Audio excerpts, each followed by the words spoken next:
கண்ணியர்க்கும் காளையர்க்கும் கட்டுப்பாட்டை விதைத்து கற்பு நிலை தவறாத காதற் பயிர் வளர்த்து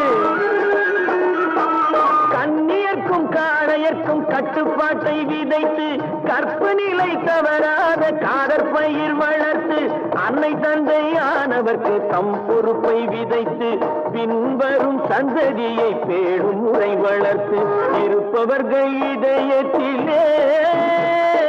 இரக்கமதை விதைக்கணும்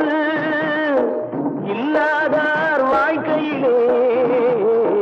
இன்பப் பயிர் வளர்க்கணும் நல்ல நல்ல நிலம் பார்த்து நாமும் விதை விதைக்கணும் நாட்டு மக்கள் மனங்களிலே நாணயத்தை வளர்க்கணும்